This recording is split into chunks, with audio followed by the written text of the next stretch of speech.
ভাষা নাটক করে কি পেয়েছেন আপনি মিস্টার বুগাম? চেঁচিয়ে কথাগুলো বললাম আমি।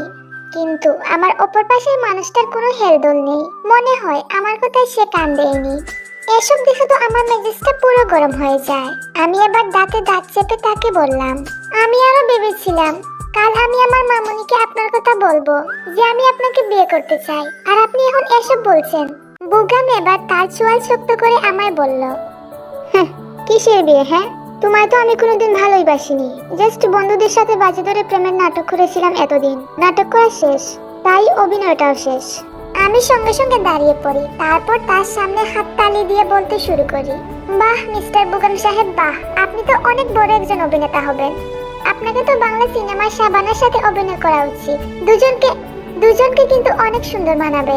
আমার এমন কথা শুনে বুগাম বেশ রেগে গিয়েছে, তা ভালোই বুঝতে পারলাম আমি। সেটা বুঝতে পেরে আমি মনে মনে বাঁকা হাসলাম। আমি তাকে আর কিছু বলতেই যাব, তার আগে কেউ আমাকে কষে একটা থাপ্পড় মারে। আমি গালে হাত দিয়ে লোকটার দিকে তাকাই। লোকটিকে দেখা মাত্রই আমি 50 বুল্ডের একটা জটকা খাই, কারণ এটা আর কেউ না, আমার গুণধর খালাতো ভাই জিয়ন জাংকুক। আমি কিছু বলতেই যাব, তার আগে সে বলল, তুই তলে তলে প্রেম করে বেড়াস। আম্মু তোকে এসব করার জন্য কলেজে পাঠায়, তাই না? চল আজ বাসায়, বুঝাবো তোকে। জাংকুক ভাইয়া চেঁচিয়ে একথাগুলো বললেন। আমি সাথে সাথে মাথা নিচু করে নেই। আমাকে কথা বলতে না দেখে তিনি আরো রেগে যান। তারপর আমাকে টানতে টানতে তার গাড়িতে নিয়ে যান। ওনার এমন কাজে আমি অনেকটা ঘাবড়ে যাই। জাংকুক ভাইয়া বরাবরই শান্ত স্বভাবের একজন মানুষ, এত সহজে তিনি রাগেন না। আর যখন রেগে যান তখন ওনার থেকে ভয়ঙ্কর আর কেউ হয় না। আমি তাকে কিছু বললাম না, কারণ এখন কিছু বললে তিনি নির্ঘাত রেগে যাবেন। আমি চুপচাপ গাড়িতে বসে আছি আর সে গাড়ি ড্রাইভ করছে। কিছুক্ষণ পরে তিনি বাসার সামনে এসে গাড়িটা থামান।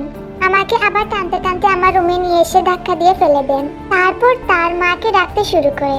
আমি মেঝেতে বসে আছি, নিজের টুট চেপে কান্না আটকানোর চেষ্টা করছি। আমার মামুনি মানে জিন এসে দেখেন আমি মেঝেতে পড়ে আছি, আর জাংকুক ভাইয়ার আগে ফুসছেন। আসলে আগেই বলে দিই যে আমি খালামণিকে মামুনি বলে সম্বোধন করি। তখন আমার এমন অবস্থা দেখে মামুনি জাংকুক ভাইয়ার দিকে ককর্ষ কণ্ঠে বলেন, জাংকুক, তুই মেঝেতে কেন পড়ে আছে? তুই ওকে মেরেছিস নাকি? জাংকুক ভাইয়ার আগে ফুসতে ফুসতে মামুনিকে বললেন, মা, তোমার গুণধর ভাগ্নি তলে তলে প্রেম করে বেড়ায়, আজ থেকে ওর কলেজে যাওয়া বন্ধ। তখন মামুনি জাজালো কণ্ঠে বললেন, আরে কথা নেই বার্তা নেই, হুট করে ওর কলেজে যাওয়া কিভাবে বন্ধ করতে পারিস তুই জাংকুক? আর ও প্রেম করে তো কি হয়েছে, আমি ওর পছন্দের মানুষের সাথে ওকে বিয়ে দেব। তখন মামুনির কথা শুনে জাংকুক ভাইয়া একটা বাঁকা হাসি দিয়ে বললেন, ওর সকল্ড বয়ফ্রেন্ড তো ওকে ভালোই বাসেনি, আর বিয়ে করা তো দূরের কথা। এই বলেই তিনি হাসতে শুরু করে। ওনার কথা শুনে আমার অনেকটা খারাপ লাগে। উনি সব সময় আমার সাথে এমন ভাবে কথা বলেন, কখনো ভালোভাবে কথা বলেন না। এর কারণ কি আমি তা জানি না। মামুনি এবার জাংকুক ভাইয়াকে ধমক দিয়ে বললেন, এখানে তো তোর টের দোষ নেই। ভালোবাসা গুনাহ না জাংকুক, কিন্তু প্রতারণা করাটা গুনাহ। ছেলেটা পাপ কাজ করেছে, আর তুই কিনা আমার মেয়েটাকে এভাবে কথা শোনাচ্ছিস। আর শোন, তে কলেজে যাবে, ওর কলেজে যাওয়া তুই কিভাবে অফ করিস সেটা আমিও দেখবো। মামুনির কথা শুনে জাংকুক ভাইয়ার আগে ফুসতে ফুসতে তার রুমে চলে যায়। জাংকুক ভাইয়া চলে যেতে মামুনি আমার কাছে এসে আমাকে উঠিয়ে বিছানায় বসিয়ে বললেন, মন খারাপ করিস না তে মা, আর সব সময় মনে রাখবি, প্রতারণা করে কেউ কোনোদিন সুখী হতে পারে না। প্রকৃতি এর প্রতিশোধ নিয়েই নিবে একদিন না একদিন। তখন আমি মামুনিকে জড়িয়ে ধরে কান্না করে বললাম, মামুনি, আমি কি এমন করেছিলাম যে আমার আব্বু আম্মু আমাকে ছেড়ে চলে গেল? আমার আর 5টা মেয়ের মতো কেন এরকম জীবন নেই? তখন মামুনি আমার মাথায় হাত বুলিয়ে দিয়ে বললেন, কে বলেছে তোর কেউ নেই? আমি আছি না, জাংকুক আছে না, আর কি লাগে তোর? হ্যাঁ। মামুনির কথা শুনে আমি মনে মনে বলতে লাগলাম, তোমার ছেলে তো আমাকে সহ্যই করতে পারে না মামুনি। তখন মামুনি আমাকে ছাড়িয়ে বললেন, আচ্ছা এবার যা, গিয়ে ফ্রেশ হয়ে নে, চোখ মুখ লাল হয়ে গিয়েছে কাদার কারণে। তারপর আমিও সাইজা নিয়ে ফ্রেশ হতে চলে গেলাম। বেশ কিছুক্ষণ শাওয়ার নেওয়ার পর বের হলাম। তারপর বেলকনিতে চলে যাই চুল শুকাতে। আমার পাশে রুমেই ছিল জাংকুক ভাইয়ার রুম।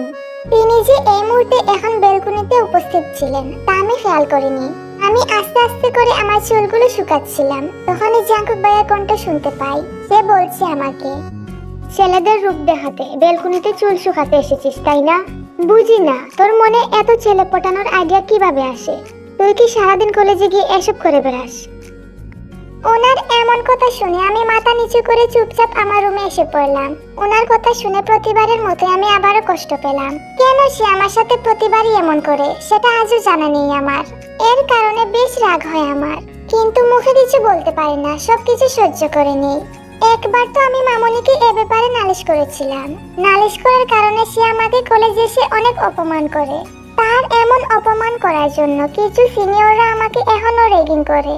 ওই দিন থেকে আমার ওনার উপর অনেকটা ঘৃণা জন্মে গিয়েছে, শুধুই ঘৃণা। এর ভাবনার মাঝে একটা লেডিস গার্ড এসে আমাকে বলল, ছোট ম্যাম, আপনাকে বড় ম্যাম লাঞ্চ করতে ডেকেছে, তাড়াতাড়ি চলে আসুন। আমি তখন লেডিস গার্ডটিকে বললাম, ঠিক আছে আপু, আপনি যান, আমি আসছি। উনি চলে যেতেই আমিও নিচে আসলাম। নিচে এসে দেখলাম মামনি খাবার বাড়ছে। আমিও মামনিকে সাহায্য করতে চলে গেলাম। মামনি আমাকে বললেন, এই পেমা, জাঙ্কুকে একটু ডেকে আয় তো, ছেলেটা প্রতিদিনই অনিয়ম করে। যা, একটু ডেকে আয়। মামনির কথা শুনে আমি যেতে রাজি না হলেও চলে গেলাম। জাঙ্কুক ভাইয়া রুমের সামনে এসে দাঁড়িয়ে আছি। ভেতরে যেতে ভয় লাগছে, উনি যদি আবার আমাকে অপমান করে। তারপর আমি দরজাটা ধাক্কা দিয়ে ভাইয়া রুমে ঢুকি। এই প্রথমবার আমি ভাইয়া রুমে ঢুকেছি, না হলে ভাইয়া তার রুমে আমাকে কখনোই ঢুকতে দিত না। হঠাৎ আমাকে তার রুমে দেখে জাঙ্কুক ভাইয়া চমকে যায়। তারপর তড়িঘড়ি করে কিছু একটা লুকিয়ে নেয়। আমি বুঝতে পারলাম যে তার হাতে কিছু একটা ছিল। আমি ভ্রু কুঁচকে তাকাই উনার দিকে। উনি এবার আমাকে ধমক দিয়ে বললেন, আমার রুমে তুই কি করছিস? হ্যাঁ, বলেছি না আমার রুমে হুটহাট ঢোকা যাবে না। কথা কি কানে জানা তোর? হ্যাঁ। আমি কিছু না বলে মাথা নিচু করে দাঁড়ালাম। উনি নিজেকে শান্ত করার চেষ্টা করে আমাকে বললেন, বল কেন এসেছিস? তখন আমি কাঁপা কাঁপা গলায় বললাম, মামুনি খেতে ডাকছেন আপনাকে, তাড়াতাড়ি আসুন। আমি আসছি, তুই যা এবার এখান থেকে। তখন আমি আর 1 মিনিটও তার রুমে দাঁড়ালাম না। তারপর দ্রুত নিচে এসে হাঁপাতে লাগলাম। আমাকে এমন হাঁপাতে দেখে মামুনি বললেন, কি হয়েছে তে, তুই এভাবে হাঁপাচ্ছিস কেন? আমি নিজেকে সামলিয়ে দুদিকে মাথা নাড়ালাম। মামনিকে বললাম যে কিছু হয়নি। তখন মামনি আমাকে বললেন, তে, তোর খাবার বেড়ে দিয়েছি, যা তাড়াতাড়ি খেয়ে নে। আমিও ভদ্র মেয়ের মতো মামনির কথা খেতে চলে গেলাম। তখনই সিঁড়ি বেয়ে জাঙ্কুক ভাইয়া নামতে নামতে আমার পাশের চেয়ারটায় বসে পড়েন। ওনার এভাবে আমার পাশের চেয়ারে বসাতে আমি একটু অস্বস্তিতে পড়ে যাই। আমাকে এভাবে নড়াচড়া করতে দেখে জাঙ্কুক ভাইয়া বিরক্ত নিয়ে আমাকে বললেন, তুই কি এখানে খাবার খেতে এসেছিস নাকি নড়াচড়া করতে এসেছিস? কোনটা? খাবার খাওয়ার থেকে তো দেখছি তুই বেশি নড়চড় করছিস। মামুনি এবার জাঙ্কুক ভাইয়াকে বকা দিয়ে বললেন, জাঙ্কুক, তুই মেয়েটার সাথে সবসময় এমন করিস কেন? মেয়েটাকে একটু শান্তি মতো খাবারটা শেষ করতে দে। জাঙ্কুক ভাইয়া মামুনির কথা শুনে নিজের মতো করে খেতে শুরু করে, আর আমি একরাশ অস্বস্তি নিয়ে খাবার খেতে লাগি। তারপর খাওয়া দাওয়া শেষ করে আমি নিজের রুমে চলে আসি। কিছুক্ষণ পর আমি টিভিতে কিছু একটা দেখে চিৎকার করে উঠি। রীতিমতো আমার হাত পা কাঁপাকাঁপি শুরু হয়ে গিয়েছে। টিভির মানুষটাকে দেখা মাত্রই আমার আত্মাটা কেঁপে ওঠে, কারণ টিভিতে দেখা যায় বুগামের মরদেহ পড়ে আছে। তার অবস্থা বেহাল দশা, হয়তো কেউ তাকে মার্ডার করেছে। আমার চিৎকার শুনে মামনি দৌড়ে এসে দেখে আমি মাথা চেপে বসে আছি। তখন মামনি দ্রুত আমার কাছে এসে ব্যস্ত গলায় আমাকে বললেন, এই কি হয়েছে তেমা, তুই ঠিক আছিস তো? খারাপ লাগছে? ডাক্তারকে ডাকবো? কি হয়েছে বল মামনিকে। আমি ছলছল নয়নে তাকিয়ে মামনিকে ইশারা করি যেন টিভির দিকে তাকায়। তখন সাথে সাথে মামনিও টিভির দিকে তাকিয়ে আটকে ওঠে। তখন মামনি দ্রুত রিমোটটা নিয়ে টিভিটা বন্ধ করে দিয়ে আমাকে বললেন, এইসব তোকে দেখতে মানা করেছিলাম না তে? জানিস যেহেতু তুই রক্ত সহ্য করতে পারিস না, তাহলে দেখিস কেন? আসলে জিন জানতো না যে এটা বুগাম ছিল। তখন জিন একটা গার্ডকে দিয়ে জাঙ্কুককে ডাকিয়ে আনায়। তখন জাঙ্কুক বিরক্ত নিয়ে তার মাকে বলল, কি হয়েছে আম্মু, ডাকছো কেন? ডক্টর ডাক জাঙ্কুক, জলদি ডক্টরকে ডাক। কেন মা, তোমার শরীর খারাপ নাকি? তখন মামনি কাঁপা কাঁপা হাতে আমার দিকে ইশারা করে। জাঙ্কুক ভাইয়া আমার দিকে তাকিয়ে আটকে ওঠে। এখন আমি মাথা চেপে বসে আছি, বুকে চিনচিন ব্যথা অনুভব হচ্ছে। তখন জাঙ্কুক ভাইয়া দ্রুত আমার কাছে এসে বললেন, তে, এই তে, তোর কি হয়েছে? তে, তোর শরীর খারাপ লাগছে নাকি, বল আমায়। আমি কোনো উত্তর দিতে পারছি না, তাও নিজেকে বহুত কষ্টে সামলিয়ে উত্তর দিতে লাগলাম জাঙ্কুক ভাইয়াকে, ভাইয়া ভাইয়া তে পুরো কথা শেষ হওয়ার আগে ডলে পড়লো জাঙ্কুকের বুকে। তারপর তাড়াতাড়ি করে ডাক্তারকে আনা হয়। ডক্টর, তেমা এখন কেমন আছে? আলহামদুলিল্লাহ, উনি এখন ভালো আছেন, কিন্তু উনি রক্ত সহ্য করতে পারে না। এটা জেনেও আপনারা কেন ওনাকে এসব জিনিস দেখিয়েছেন? ডক্টর, আমরা কেউ ওকে দেখাইনি এসব। আচ্ছা বাদ দিন এখন এইসব। পেশেন্টকে আমি ঘুমের ইনজেকশন পুশ করে দিয়েছি, কিছুক্ষণের মধ্যে ইনশাল্লাহ জ্ঞান ফিরে আসবে। আর পেশেন্টকে ভালোভাবে খাবার খাইয়ে দেবেন। আজ আমি আসি। তারপর জাঙ্কুক ভাইয়া ডক্টরকে বিদায় জানিয়ে তার আম্মুর কাছে আসে। তখন মামনি নিজের চশমা খুলে তাকে বললেন, আচ্ছা তোর কি তের সাথে না লাগলে চলে না? মেয়েটা এমনিতেই অনেক কষ্টের মাঝে আছে, তাকে সান্ত্বনা না দিয়ে উল্টো ওর তুই কষ্ট আরো বাড়িয়ে দিচ্ছিস। আজকে যদি ওর কিছু হয়ে যেত তাহলে ওর মাকে তুই কি জবাব দিতি বল? জাঙ্কুক তার মায়ের দিকে তাকিয়ে আছে, সে কিছু বলতে পারছে না। আসলে তে রক্ত দেখলেই এমন করে। সব জেনেও আমার দিকে তাকিয়ে আছিস কেন? হ্যাঁ। জাঙ্কুক সাথে সাথে নিজের চোখটা সরিয়ে নেয়। জীবনে প্রথম ওর চোখ ভরে এসেছে। কি ভুল না করলো সে। আজকে যদি তের কিছু হয়ে যেত তাহলে সত্যি ও কি জবাব দিত? তারপর জাঙ্কুক উঠে তের রুমে পা বাড়ায়। তের রুমে ঢুকে তারপর তের পাশে বসে তের হাতটা নিজের হাতের মুঠোয় নেয়। তের শুকনো মুখের দিকে তাকিয়ে আছে জাঙ্কুক নিজের অজান্তেই। কতই না কষ্ট দিয়েছে সে তাকে, আজ হারে হারে টের পাচ্ছে সে। জাঙ্কুকের অশ্রু তের হাতে পড়তেই তে পিট পিট করে চোখ খুলে তাকায়। তখন জাঙ্কুক তের জ্ঞান ফিরতে দেখে নিজের চোখের পানিগুলো মুছে নেয়। তারপর তের থেকে কিছুটা দূরে সরে যায়। আসলে জাঙ্কুক নিজেকে তের সামনে দুর্বল দেখাতে চায় না। তে জাঙ্কুকের দিকে ডেপ ডেপ করে চেয়ে আছে।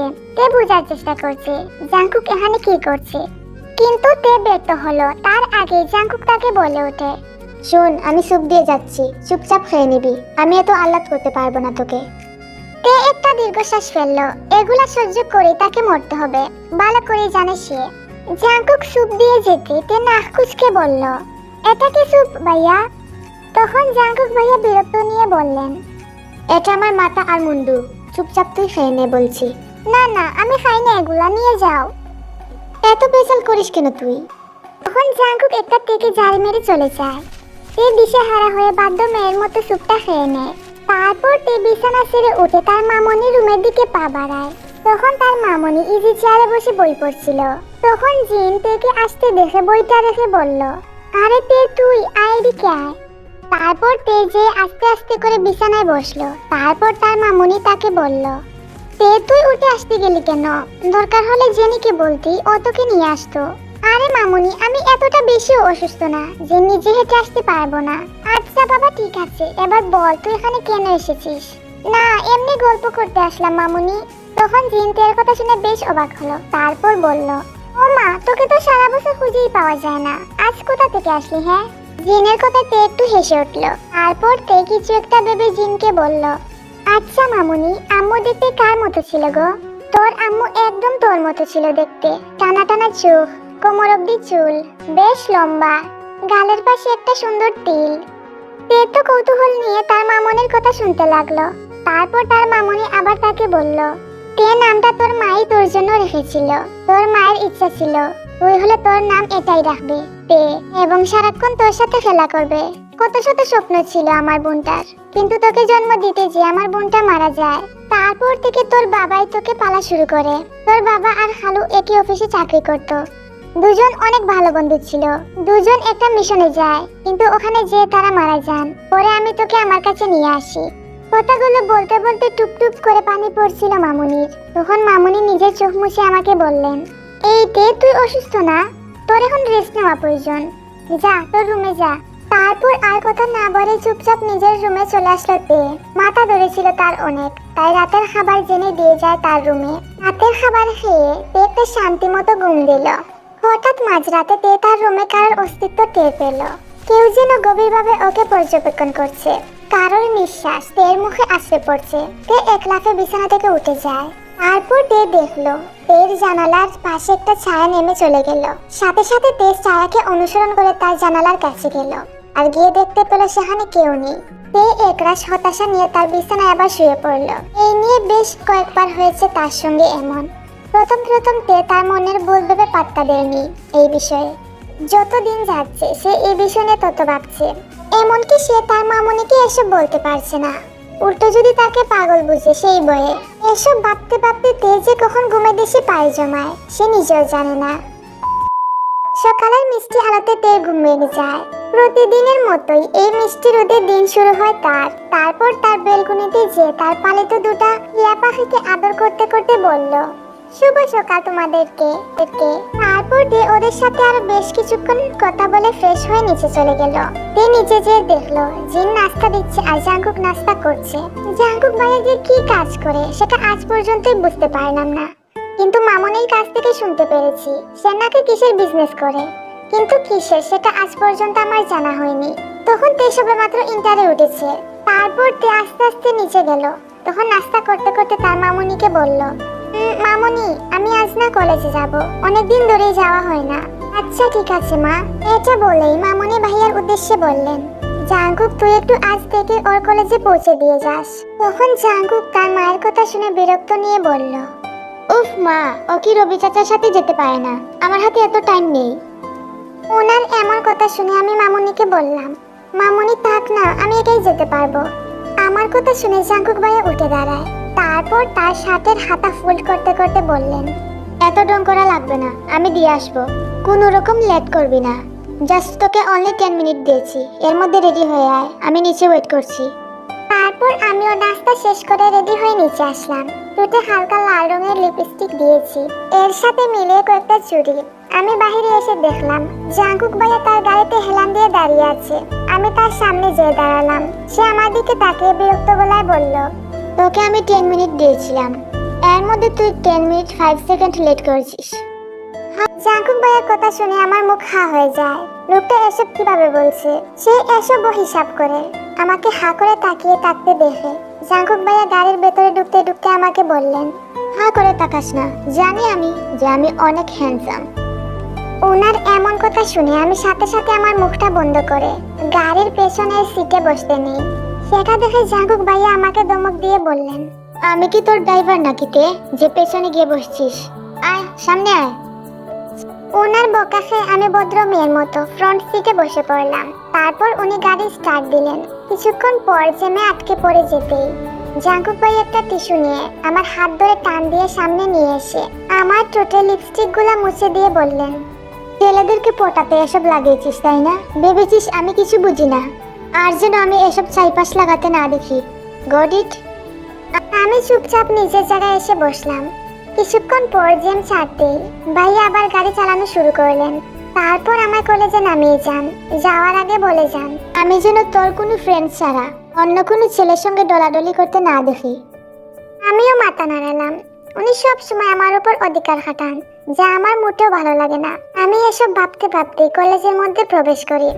সবাই কেমন যেন অদ্ভুত ভাবে তাকিয়েছিল আমার দিকে। তারপর আমি নিজের ক্লাসরুমে চলে যাই।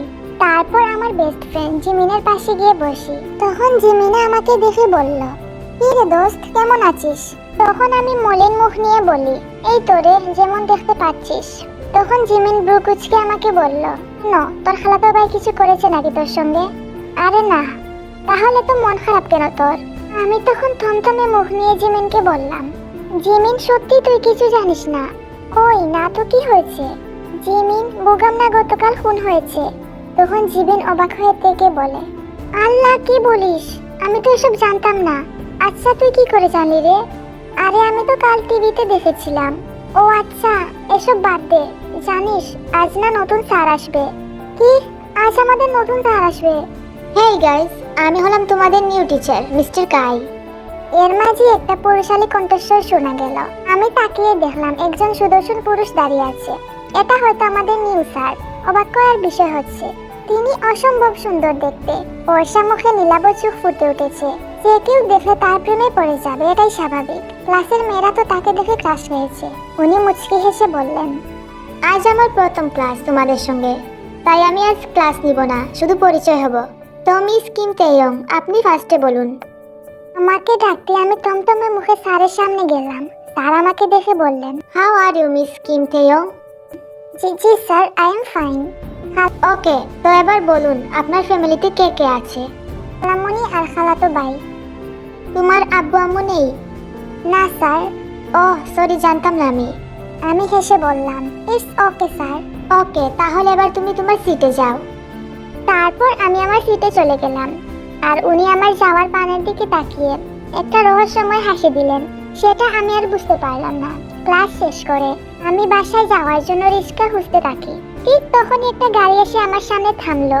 গাড়ির ভেতরে আর কেউ না, কাই স্যার ছিলেন। তিনি আমাকে বললেন, ইফ ইউ ডোন্ট মাইন্ড আমি তোমার বাসায় পৌঁছে দিয়ে আসি। তখন সাথে সাথে আমার জাঙ্কুক ভাইয়ের সকালের কথা মনে পড়ে যায়। তারপর আমি ব্যস্ত গলায় কাইসারকে বললাম, না না স্যার, তার কোনো প্রয়োজন নেই, আমি একা যেতে পারবো। আমি অনেকক্ষণ ধরে দেখছি যে তুমি রিস্কার জন্য অপেক্ষা করছো, তাই বললাম তুমি চাইলে আমার সঙ্গে আসতে পারো, আমি কিন্তু তোমাকে জোর করব না। একটু পর এই রাস্তাতে অনেকগুলো বখাটে ছেলে আসবে আড্ডা দেওয়ার জন্য, তাই তোমার ভালোর জন্যই বললাম। ওনার কথা শুনে আমি ভয় পেয়ে যাই। এখন আমার ওনার সাথে না যাওয়া ছাড়া আর কোনো উপায় নেই। আমি যখনই গাড়ির দরজা খুলতে যাব, তার আগে কেউ আমার হাত ধরে তার দিকে ঘুরে একটা থাপ্পড় বসিয়ে দেয়। আমি গালে হাত দিয়ে দেখি জাঙ্কুক ভাই আমার পাশে দাঁড়ানো। বর্ষা মুখ রাগে লাল হয়ে গিয়েছে তার। তখন কাইসার জলদি গাড়ি থেকে বের হয়ে জাঙ্কুক ভাইয়াকে বললেন, এই ছেলে, তোমার সমস্যা কি? আর তুমি দেখে মারছো কেন? আমার সমস্যা হোক আর না হোক তাতে তোর কি? তুই ওকে বাসায় পৌঁছে দিয়ে আসবি। আমি যেন এয়ারপোর্ট থেকে তের আশেপাশে আর তোকে না দেখি, এ কথাটা তোর মাথায় ভালো করে ঢুকিয়ে নে, না হলে অনেক খারাপ হয়ে যাবে। জাঙ্কুক ভাইয়া কাইসারের কলার চেপে ধরে বললেন। জাঙ্কুক ভাইয়া এই কথাটা বলে আমাকে টানতে টানতে নিয়ে যায়। আমি মাথা নিচু করে ফুপিয়ে ফুপিয়ে কান্না করছি। তারপর জাঙ্কুক ভাইয়া আমাকে গাড়িতে বসে নিজেও বসে পড়লেন। তারপর আমাকে বললেন, কায়ের সাথে তোর কি? হ্যাঁ, বলেছিলাম না ছেলেদের সাথে এত ডলাডলি না করতে। তুই আমার কথা বুঝিস না? আরেকবার যদি তোকে ওই কায়ের সাথে দেখি, তাহলে আমার থেকে খারাপ এই পৃথিবীতে আর কেউ হবে না।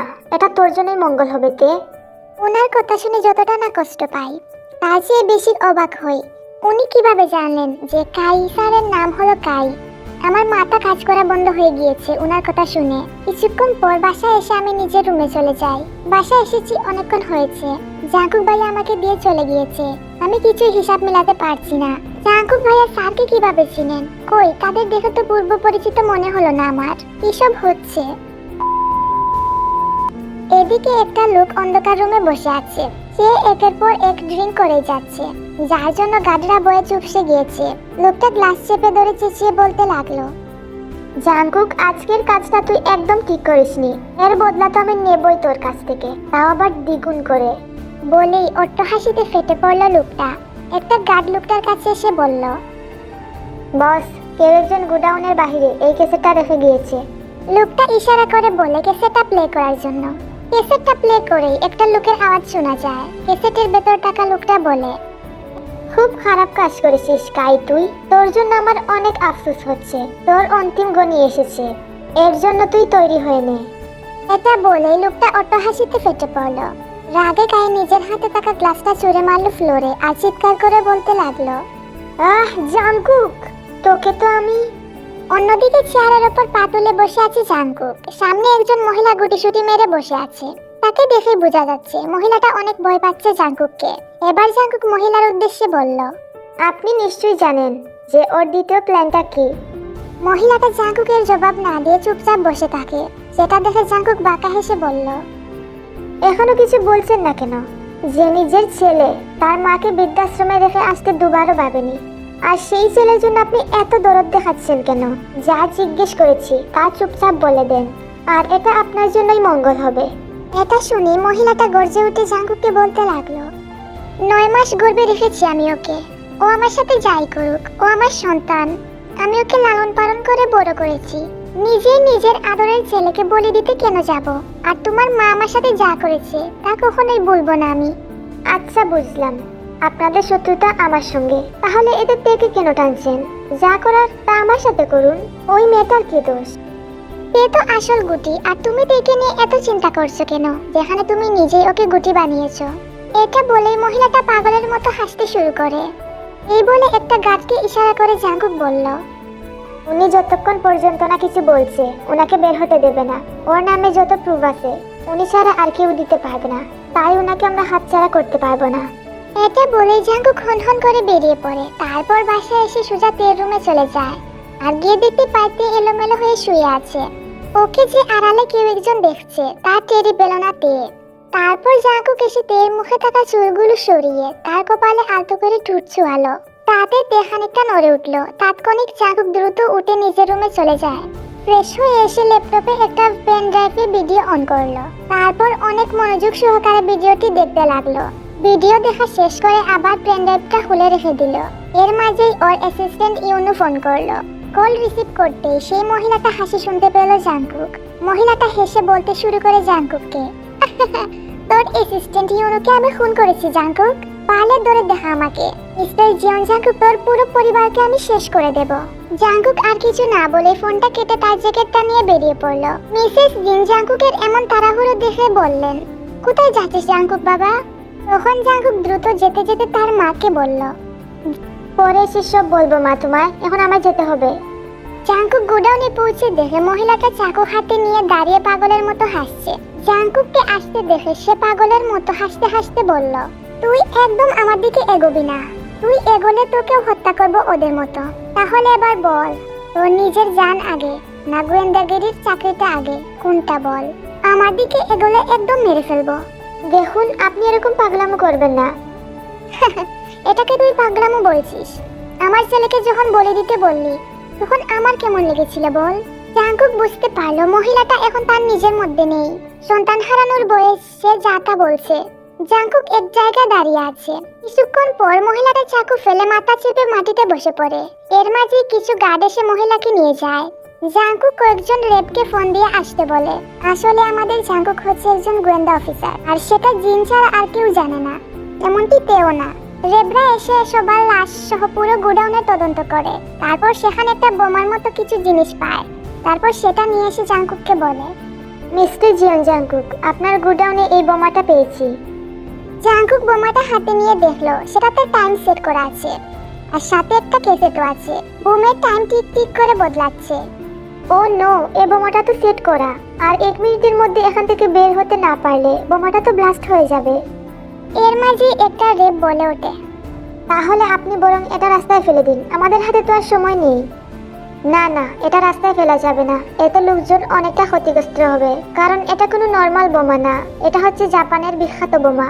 আর এই বোমাটা একবার ব্লাস্ট হলে একজনের কানে শোনা বন্ধ হয়ে যাবে, তো আরেকজন বোবা হয়ে যাবে, তো আরেকজন কানা হয়ে যাবে। এটা অনেক বিপজ্জনক। তাহলে তো এত কম সময়ে সব লাশ নিয়ে যেতে পারবো না। তখন সবাই মিলে লাশগুলো বের করতে শুরু করে। তখন জাংকুক সবাইকে তাড়া দিয়ে বলল, ও নো, যা করার আমাদের তাড়াতাড়ি করতে হবে। আর মাত্র আমাদের হাতে সময় আছে 41 সেকেন্ড। হয়েছে আপনার? হ্যাঁ হ্যাঁ হয়েছে। শেষমেশ সবাই লাশ বাহিরে নিতে সক্ষম হয়। তখনই বুম ব্লাস্ট হওয়ার আওয়াজ সবার কানে আসে। গোডাউন ভেঙে চুরমার হয়ে গিয়েছে। রেবদের মধ্যে একটা রেব বলে ওঠে, এখন এই লাশ তাড়াতাড়ি না সরালে মিডিয়ার লোকজন এসে তুলকালাম কাণ্ড বাঁধিয়ে ফেলবে। জাংকুক তখন কিছু গার্ডদের ফোন দিয়ে আসতে বলে। কিছুক্ষণ পর গার্ডরা এসে লাশ সরিয়ে দেয়। ততক্ষণে মিডিয়ার লোকজনেরাও খবর পেয়ে এসে পড়েছিল। তারপর জাংকুক আর রেবরা দ্রুত ওই স্থান থেকে ত্যাগ করে। আমি পড়ার টেবিলে মুখ গুজে বসে আছি। আমার সামনে জাংকুক ভাইয়া বসে ফোন গুটাচ্ছে। বেটা খাটাস, আমাকে পড়ার মধ্যে বসিয়ে সে ফোন টিপছে। কিভাবে যেন জাংকুক ভাইয়ার হাতে আমার এক্সামের রুটিন চলে যায়। তাই জাংকুক ভাইয়া আমাকে পড়াচ্ছে প্লাস গার্ড দিচ্ছে। আমাকে পড়তে না দেখে জাংকুক ভাইয়া বললেন, কি রেতে পড়ছিস না কেন? তখন আমি নেকামো কান্না করে বললাম, পারি না তো, কি পড়বো ভাইয়া? আমার কথা শুনে ভাইয়া আমার দিকে ব্রু কুচকে তাকিয়ে বললেন, পারিস না মানে?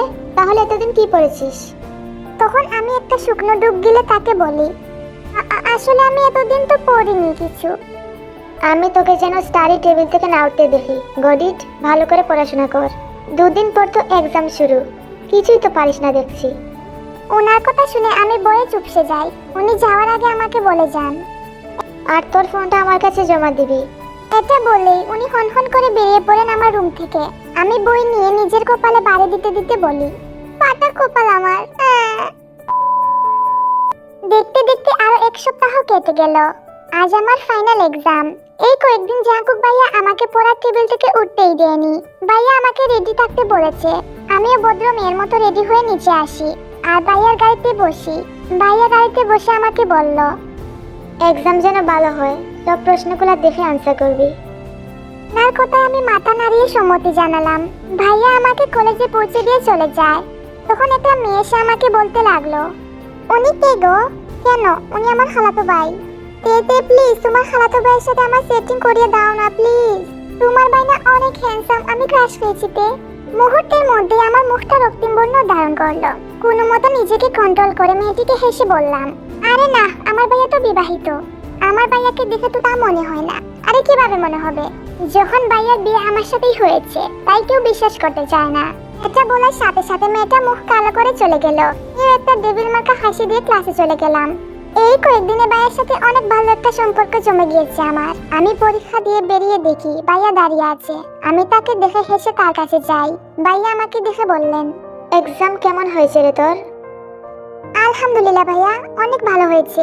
ওকে, ঠিক আছে বউজান। ওনার কথা শুনে আমি চোখ বড় বড় করে ওনার দিকে তাকালাম। তা দেখে উনি বাঁকা হেসে আমায় বললেন, কেন, তোর না আমার সাথে বিয়ে হয়েছে? আমি শুকনো ডুব গিলে আমতা আমতা করে বললাম, মানে? আরে তুই না তোর ফ্রেন্ডকে বলেছিস যে তুই আমার বউ, তাই তো আমি তোকে বউজান বললাম। তুমি কিভাবে জানলে? আসলে আমি তখন শুনে নিয়েছিলাম। জেলাস হওয়ার কারণ কি মিস্তে? কিসের কারণ? কোনো কারণ নেই তো ভাইয়া, তুমি না একটু বেশি বুঝো। তারপর ভাইয়া একটু হাসি দেয়। তারপর আমাকে বাসায় পৌঁছে দিয়ে ভাইয়া তার কাজে চলে যায়। আমি বাসায় এসে দেখি মামনি একটা মহিলার সাথে বসে গল্প করছে, আর মহিলার পাশে একটা মেয়ে বসে আছে। মেয়েটা যে লজ্জা পাচ্ছে তার মুখ দেখেই বোঝা যাচ্ছে। আমাকে আসতে দেখে মামনি বললেন, এই তে দেখতো, এটা তোর ভাবি। আমি তো অবাক হয়ে মামনির দিকে তাকিয়ে বললাম, ভাবি মানে? কি বলছো মামনি? জাঙ্কুকের জন্য মেয়ে দেখছি, আজ জাঙ্কুক আসলে ওকে জানাবো। আমি নিজের কানকে বিশ্বাস করতে পারছি না। জাঙ্কুক ভাইয়ার বিয়ে ঠিক করেছে মামুনি। মাথাটা কেমন যেন ঝিমঝিম ধরে গেছে আমার। আমি সাথে সাথে নিজের রুমে এসে দপাস করে বিছানায় শুয়ে পড়লাম। জাঙ্কুক ভাইয়ের জন্য মেয়ে দেখছে, তা মানতে আমার অনেক কষ্ট হচ্ছে। আচ্ছা, জাঙ্কুক ভাইয়া কি এই বিয়েতে রাজি হবে? এসব চিন্তা করতে করতেই রাত হয়ে যায়। আমি ডিনার করে নিজের রুমে এসে ঘুমানোর চেষ্টা করলাম। হঠাৎ আমার কি হয়েছে? আর জাঙ্কুক ভাইয়াকে নিয়ে কেউ কথা বললে মার কেন এত জেলাস হয়? এসব ভাবতে ভাবতে যে কখন ঘুমিয়ে পড়লাম আমি টের পেলাম না। চারদিকে নিস্তব্ধতা বিরাজমান। বাহিরে শাসা বাতাস বইছে, পাখির কিচিরমিচির শোনা যাচ্ছে। আমি নড়চড়ে উঠলাম কিছুটা। এর মাঝে আমি জেনি আপুর ডাক শুনে উঠে পড়লাম। তারপর ফ্রেশ হয়ে নিচে চলে গেলাম। আর গিয়ে দেখলাম জাঙ্কুক ভাইয়া খাবার খাচ্ছে আর খালামণি খাবার বেড়ে দিচ্ছে। আমি যেতে মামনি আমার দিকে প্লেট এগিয়ে দিয়ে বললেন, এই নে দে তোর খাবারগুলা। মামনি এটা বলে জাঙ্কুক ভাইয়ার উদ্দেশ্যে বললেন, এই জাঙ্কুক, তোর সঙ্গে আমার একটু কথা আছে। জাঙ্কুক ভাইয়া খেতে খেতে বললেন, বলো আম্মু। মামুনি এখন গম্ভীর হয়ে জাঙ্কুক ভাইয়াকে বলতে লাগলেন, জাঙ্কুক, তোর জন্য পাত্রী দেখেছি। মেয়েটা মাশাআল্লাহ অনেক সুন্দর। মেয়েটার নাম হলো আয়ু। আমি চাই তুই ওকে বিয়ে করে নে। তো হোয়াট? আমি এখন বিয়ে করব না। দেখ জাঙ্কুক, তোর বয়স কম না, 87 পা দিয়েছিস। এখন বিয়ে না করলে কবে করবি? হ্যাঁ, আমারও তো নাতি নাতনির মুখ দেখার ইচ্ছা আছে। তখন মামুনির এমন কথা শুনে জাঙ্কুক ভাইয়া ডোন্ট কেয়ার ভাব নিয়ে বললেন, অনাথ আশ্রমে এমন অনেক বাচ্চা আছে মা, প্রতিদিন ওদের দেখতে যেও, তাহলেই তো হয়। তখন মামুনি একটু জাজালু কণ্ঠে বললেন, জাঙ্কুক, সবসময় হেয়ালি ভালো লাগে না। তোর পছন্দ থাকলে বল আমায়, আমি তোর পছন্দের বিরুদ্ধে যাব না। মা, আমার কোনো পছন্দ নেই। তাহলে আমার পছন্দের বিয়ে করতে তোর সমস্যা কি জাঙ্কুক? জাঙ্কুক ভাইয়া কোনো উত্তর না দিয়ে খাবার টেবিল ছেড়ে উঠে দাঁড়ান। তারপর যাওয়ার আগে আমাকে বলে যান, চট জলদি রেডি হয়ে বাহিরে আয়, আমাদের তো টাইম নেই, আমি তোর জন্য ওয়েট করছি। মা ছেলের কথার মাঝে আমি এতক্ষণ চুপচাপ বসে নাস্তা করছিলাম। জাঙ্কুক ভাইয়ার কথা শুনে আমি তার দিকে তাকিয়ে মাথা দুলালাম। তারপর নাস্তা শেষ করে টেবিল ছেড়ে উঠে যাই। আর মামুনি একটা দীর্ঘশ্বাস ফেললো। তখন জেনি আপু মামুনিকে বললেন, ম্যাম, আমার মনে হয় বড় স্যার ছোট ম্যামকে ভালোবাসে। মামুনি ব্রু কুচকে তাকিয়ে বললেন, কিভাবে জেনি? জাঙ্কুক তো সবসময় থেকে বকেই। কিন্তু ম্যাম, এই বোকার মাঝে যে জাঙ্কুক স্যার ছোট ম্যামের এক্সট্রা যত্ন নেয় সেটা খেয়াল করেছেন আপনি? সবসময় ম্যামকে আগলে রাখেন তিনি। আমি আমার ধারণাটা অনুযায়ী বললাম আর কি। এটা হলে তো তাহলে আরো ভালো। তাহলে জাঙ্কুক নিজে এসে আমাকে বলবে। কই, জাঙ্কুক তো এই বিষয়ে কিছু বলছেও না। সেটাই ম্যাম। কলেজে যাওয়ার সময় সারা রাস্তা আমরা দুজনের সঙ্গে একজনও কথা বলিনি। আমাকে কলেজে পৌঁছে দিয়ে জাঙ্কুক ভাইয়া চলে যান। প্রায় 4 ঘন্টা পর পরীক্ষা দিয়ে বেরিয়ে এসে দেখি আজও জাঙ্কুক ভাইয়া আসেনি। তাই মনে মনে নিজে একা যাওয়ার জন্য প্রস্তুত হয়ে নিলাম। কলেজ থেকে বের হয়ে একটু যেতেই একটা কালো গাড়ি এসে আমার সামনে দাঁড়ালো। আমি ভ্রু কুঁচকে গাড়িটার দিকে তাকালাম। হঠাৎ পেছন থেকে কেউ আমার মুখে রুমাল দিয়ে চেপে ধরলো। রুমালের ঘ্রাণ আমার নাকে পৌঁছাতেই আমি জ্ঞান হারালাম। তারপর আমি নিজেকে একটা অন্ধকার রুমে আবিষ্কার করলাম। মাথাটা জিম ধরে গিয়েছে। নিজের অবস্থাটা বুঝতে আমার একটু সময় লাগে। আস্তে আস্তে প্রত্যেকটা ঘটনা মনে পড়ে যায় আমার। আমি তখন চিৎকার করে বললাম, এই কেউ কি আছেন? আমাকে প্লিজ সাহায্য করুন, আমি এখানে আটকা পড়ে গিয়েছি। প্লিজ আমাকে হেল্প করুন। কিন্তু প্রতি উত্তরে কেউ জবাব দিল না। কিছুক্ষণ পরে দরজাটা হট করে খুলে গেল। একটা লোক ভিতরে ঢুকলো। লোকটার মুখে মাস্ক পরে আছে, যার জন্য আমি লোকটার চেহারাটা স্পষ্ট দেখতে পারছি না। লোকটার পেছনে পেছনে কিছু গার্ডও ঢুকলো। লোকটা আমার সামনে এসে আমার দিকে ঝুঁকে আমার কানের কাছে এসে ফিসফিস করে বলল, তে বেবি, এখন তুমি শুধুমাত্র আমার, একান্তই আমার। তোমার জীবনে এখন আমি ছাড়া আর কেউ থাকবে না। আর তোমাকে আমার কাছ থেকে কেউ কেড়ে নিতে চাইলে আমি তাকে একদম মেরে ফেলবো। এই বলে লোকটা অট্টহাসিতে ফেটে পড়ল। লোকটার কথা আমি কেঁপে উঠলাম। লোকটা আমার থেকে দূরে সরে একটা প্লেট নিয়ে এসে আমার সামনে রেখে বলল, এটা খেয়ে নাও জান। হৃদয় আমার মাথা ঘুরে যাচ্ছে। তারপরও আমি লোকটাকে চিল্লিয়ে বললাম, না না, আমি একদম খাবো না এগুলা। আমি জাঙ্কুক ভাইয়ের কাছে যাব। আমার কথা লোকটার মুখ রক্তিম বর্ণ ধারণ করলো। লোকটা আমার গাল চেপে ধরে বলতে লাগলো, একদম চুপ। তুই এত জাঙ্কুক জাঙ্কুক করছিস। তোর মুখে যদি আমি আর আরেকবার জাঙ্কুক ডাক শুনি, তাহলে তোকে এখানে মেরে পুঁতে ফেলবো। লোকটার কথা শুনে আমি ফুপিয়ে কেঁদে উঠি। তারপর লোকটা আমাকে ছেড়ে ঘন ঘন নিঃশ্বাস নিয়ে বলল, শেষবারের মতো বলছি জান, আমাকে রাগিও না, চুপচাপ খেয়ে নাও। আমি কান্না না থামিয়ে বলতে শুরু করি, আপনি আপনি অনেক বাজে লোক। জাঙ্কুক ভাই আমাকে যতই বকুক আর যাই করুক, উনি আমাকে কখনো আঘাত করে না। উনি অনেক ভালো, এটাকে ভালোবাসা বলে। তুমি আর যাই বলো না কেন, আমার ভালোবাসাকে একদম নিচু করবে না। এই কথাগুলো হালকা চেঁচিয়ে বলল লোকটা। আমি কিছু না বলে মুখ ঘুরিয়ে রইলাম। লোকটা দীর্ঘশ্বাস ফেলে খাবারগুলো গার্ডের হাতে দড়িয়ে দিয়ে চলে যায়। আর যাওয়ার আগে আমাকে বলে যায়, জাঙ্কুকে আসার বসে দেখো না জান, তোমাকে আমি এমন জায়গায় রেখেছি যে তোমার জাঙ্কুক লাভার কখনোই তোমার খোঁজ পাবে না। আমি তবুও কোনো কথা বলিনি, কারণ আমি জানি দুনিয়া উল্টে গেলেও জাঙ্কুক ভাইয়া আমাকে খুঁজে বের করবে। সব গার্ডরা চলে গেল, কিন্তু একটা গার্ড আমাকে পাহারা দেওয়ার জন্য রেখে দেওয়া হলো। সবাই যেতেই ওই গার্ডটা আস্তে করে যে সিসিটিভির প্লাগটা আলাদা করে দিল। সে এমন ভাব দেখাচ্ছে যে সে আমাকে পাহারা দিচ্ছে। তারপর লোকটা আমার কাছে এসে আমার হাত পায়ের বাঁধন খুলে দিতে শুরু করে। আমি লোকটার এমন কাণ্ডে খানিকটা ঘাবড়ে যাই। তা দেখে লোকটা আমাকে বলল, একদম চিন্তা করবেন না ম্যাম, আমি আপনার কোনো ক্ষতি করব না। জাঙ্কুক স্যার আমাকে এখানে পাঠিয়েছে, আপনাকে পালাতে আমি সাহায্য করব, চলুন আমার সঙ্গে। কেন জানি লোকটাকে বিশ্বাস করে নিলাম আমি। লোকটার কাছে দরজার এক্সট্রা চাবি থাকার কারণে খুব সহজেই আমরা বের হয়ে যাই। কিন্তু কিছু দূর যেতেই বেঘাত ঘটলো। ওরা টের পেয়ে যায় যে আমরা পালিয়েছি। আমাকে আবার বেঁধে রাখা হয়েছে। এখন ওরা আমার সামনে রক্তাক্ত অবস্থায় সাহায্যকারী লোকটাকে মেরে ফেলে। আমার সামনে লোকটাকে ওরা অনেক কষ্ট দিয়ে মেরে ফেলে। আমার জন্য লোকটার জান গিয়েছে। কেন জানি নিজেকে বড্ড অপরাধী মনে হচ্ছে আমার জন্যই তো লোকটা প্রাণ হারাতে হলো। যে লোকটা আমাকে বন্দি করে রেখেছে সে আমার কাছে এসে আমার গাল চেপে ধরে বলল, এই সমস্যা কি তোর আমার কাছে থাকতে? হ্যাঁ, তোর ওই জাঙ্কুকের থেকেও বেশি আমি ভালোবাসতে পারি তোকে। তোর অনেক তেজ, তাই না? আজ আমি তোকে বোঝাবো যে আমি কি জিনিস। ঠিক তখনই কোথা থেকে গুলি চালানোর আওয়াজ আসে। সাথে সাথে সব গার্ডরা বয়ে চুপসে যায়। তখনই দরজা ভেঙে ঢুকে পড়ল জাঙ্কুক ভাইয়া আর ওনার কিছু গার্ড। জাঙ্কুক ভাইয়া প্রথমে ভেতরে ঢুকে লোকটাকে ধাক্কা দিয়ে আমার কাছে আসে। আমি বয়ে জাঙ্কুক ভাইয়াকে জাপটে ধরে কেঁদে দেই। জাঙ্কুক ভাইয়া আমাকে সান্ত্বনা দিয়ে বললেন, তোর কিছু হবে না, আমি এসে গেছি তো। আমি কাঁদতে কাঁদতে বলি, ওই লোকটা আমাকে তার নোংরা হাতে স্পর্শ করেছে জাঙ্কুক ভাইয়া। সাথে সাথে জাঙ্কুক ভাইয়ার মুখ রক্তিম বর্ণ ধারণ করে। সে আমাকে সরিয়ে লোকটার কাছে যায়। তারপর লোকটার কলার চেপে ধরে দাঁড় করায়। তারপর চিৎকার করে বলতে শুরু করে, হারামজাদা, তোর সাহস কি করে হয় আমার থেকে টাচ করার? হ্যাঁ। জাঙ্কুক ভাইয়ার চিৎকারে পুরো ঘর কেঁপে ওঠে। জাঙ্কুক ভাইয়ার আগে তরতর করে কাঁপছে। সে একটানে লোকটার মুখের মাস্কটা খুলে ফেলে। আমি লোকটাকে দেখে তো অবাকের ওপর অবাক হই, কারণ ওই লোকটা আর কেউ না, সে হলো কাইসার, যাকে কিনা অনেক সম্মান করতাম। সে কেন আমার সাথে এমন করলো? আমি তো স্তব্ধ হয়ে দাঁড়িয়ে আছি।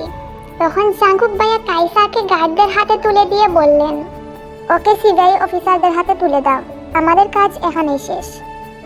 তারপর জাঙ্কুক ভাইয়া এসে আমাকে পাজা কোলে তুলে বাইরে নিয়ে যায়। তারপর সোজা আমাকে বাসায় নিয়ে চলে আসে। আমাকে দেখা মাত্রই মামুনি আমার কাছে এসে বললেন, তুই ঠিক আছিস তো মা? তোর কিছু হয়নি তো? মামুনির কথা শুনে আমি মাথা দুলালাম, কারণ আমি মামুনিকে দুশ্চিন্তায় ফেলতে চাই না।